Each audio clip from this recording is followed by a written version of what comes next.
nous sommes un acteur du domaine qu'on appelle le Media Asset Management. Ça comprend évidemment l'indexation, mais aussi toute la chaîne de gestion des contenus audiovisuels et médias au sens large d'ailleurs, parce qu'on gère aussi l'audio et les images. Donc ça va de la numérisation à la distribution, en passant par l'indexation, l'archivage, les traitements techniques. Donc on essaye de couvrir l'ensemble de la chaîne. On prend en charge un certain nombre de stations de numérisation, on importe les médias, on extrait les métadonnées des médias, puisque de plus en plus de systèmes incluent des métadonnées lors du tournage ou lors de la numérisation, que ce soit les formats MXF ou autres. On fournit évidemment la plateforme d'indexation à partir d'un format de visionnage qui est généré automatiquement. Indexation traditionnelle avec la gestion de thésaurus, avec le multichamp, la gestion des membres du générique. Indexation aussi sous forme de séquences, le découpage des vidéos en séquences logiques à l'image près, de façon à définir des plans ou à faire du dérochage sur des cassettes de rush par exemple. Et tout ça, c'est du travail sur mesure pour chaque client, ou vous avez développé des process qui permettent d'automatiser un peu les choses? Alors, les deux, il y a un outil de base, notre produit dans sa version de base qui offre déjà un modèle documentaire très complet, une gestion des thésaurus et gestion d'un certain nombre de formats vidéo. Ensuite, il peut y avoir évidemment des adaptations pour certains clients, en particulier dans le domaine de la gestion de droits, où on a certains process qui sont spécifiques pour certaines sociétés de production, par exemple dans la gestion des reversements lors de la vente de DVD ou des choses comme ça, où il faut faire des exports spécifiques pour les sociétés de gestion de droits. Donc on a une base qui est déjà très complète et puis des adaptations pour chacun des clients. D'accord. Donc, et vous vous adressez à quel type de clients? C'est des sociétés d'archives, directement les ayants droit? On peut segmenter le marché en trois, disons. D'un côté, il y a le marché de l'audiovisuel qui est relativement large, qui inclut les archives audiovisuelles, des gens comme Gaumont, Pathé Archives ou autres, mais aussi les sociétés de production audiovisuelle qui soit veulent commercialiser leurs archives. C'est le cas récemment avec The Picture Factory, filiale de Gédéon Programme, qui commercialise les plans issus des rushs de la production de Gédéon Programme, ou des sociétés de production qui veulent simplement capitaliser sur leurs archives pour réutiliser leurs archives. C'est ce qu'on fait par exemple avec le Jour du Seigneur actuellement, où on met en place un système pour gérer l'ensemble des archives de sa société de production, pour la réutilisation, pour la vente de DVD.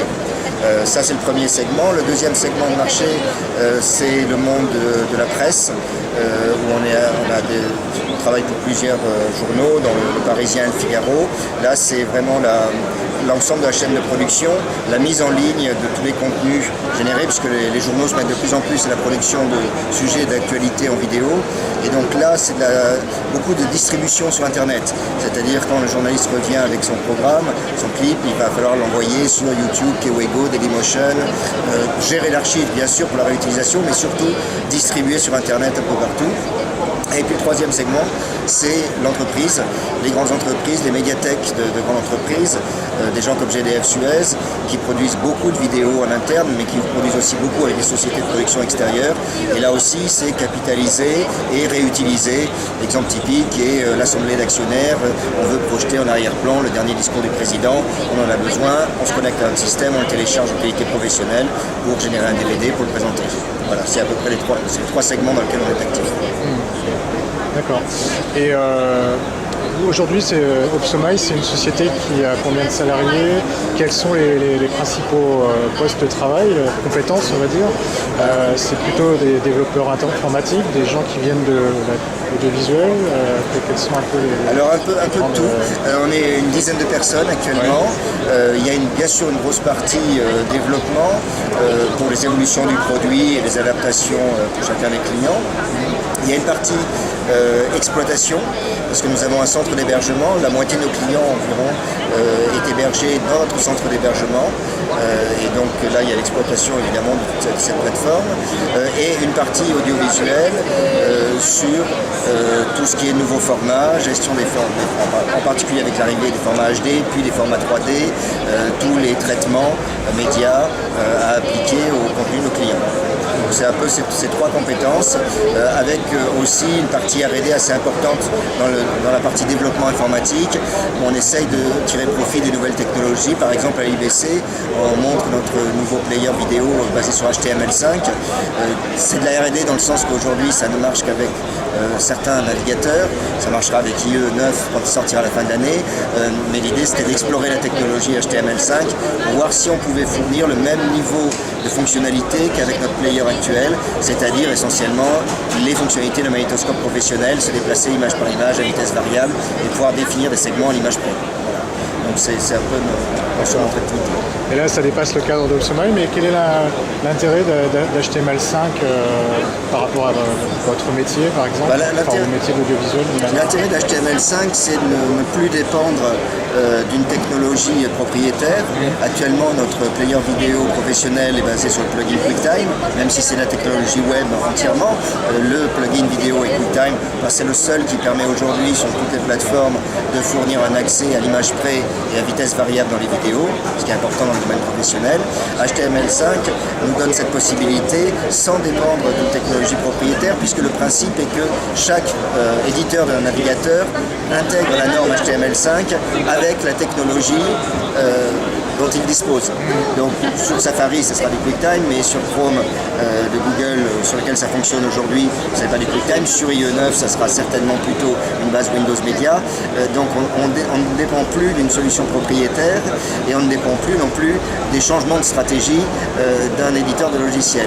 Il y a une norme HTML5 qui définit l'ensemble des fonctionnalités que doit fournir un navigateur et chaque fournisseur de navigateur l'implémente comme il souhaite. Donc ça permet vraiment de rentrer dans un domaine d'environnement normalisé, multiconstructeur et donc beaucoup plus pérenne. Donc on peut imaginer qu'il va entre guillemets diminuer la multiplicité des solutions de décodage de la vidéo sur Internet dans les années à venir. Oui, tout à fait, c'est l'objectif. Même si techniquement, les technologies de décodage vont continuer à exister et seront différentes entre Internet Explorer, Safari ou Firefox, elles ne seront certainement pas les mêmes. Vu de l'utilisateur, il n'aura plus à télécharger un plugin, donc on aura une compatibilité avec l'ensemble des navigateurs. Ce qui est très important dans le monde de l'entreprise, où souvent les utilisateurs ne peuvent pas télécharger de plugin et où, pour certaines entreprises comme la SNCF, on a été amené à fournir 3 players vidéo, un player professionnel en QuickTime, un player Windows Media et un player Flash, simplement pour pouvoir faire en sorte que tous les salariés de la SNCF puissent visionner les programmes. Donc ça complexifie pas mal les installations. D'accord. Et comment vous voyez le développement de votre entreprise dans les années à venir? Alors d'abord à l'international, c'est pour ça que nous sommes là. Ouais. Et l'autre vecteur de développement, c'est vraiment l'entreprise, les médiathèques d'entreprise. Tout simplement, il y a une raison aussi de volume. L'audiovisuel est un assez petit domaine. Donc en France, on a déjà, parmi notre clientèle, les principaux détenteurs d'archives audiovisuelles, puisqu'on a l'INAG, Gaumont-Pathé Archives, l'atelier des archives. Donc on a les principaux. Bien sûr, il y a des affaires à l'international. Aujourd'hui, on est en train de réaliser la plateforme de la radio-télévision du Cap-Vert. Ça, c'est un vecteur de développement à l'international. Il y a des archives un peu dans tous les pays du monde qui sont en voie de disparition, qui doivent être numérisées. Donc c'est un vecteur de développement important. Et l'autre vecteur, c'est l'entreprise, parce que toutes les grandes entreprises ont une activité média importante, qui était plutôt axée sur la photo jusqu'à il y a quelques années. Ils produisent de la vidéo depuis quand même 4-5 ans, l'utilisent beaucoup sur leur web, et maintenant ils commencent à se poser la question de comment la gérer, puisque les volumes sont importants, comment faire évoluer les formats, comment la rendre accessible à tous les secteurs d'entreprise. Et donc petit à petit, les entreprises passent à une gestion informatisée de leur production vidéo. Et là,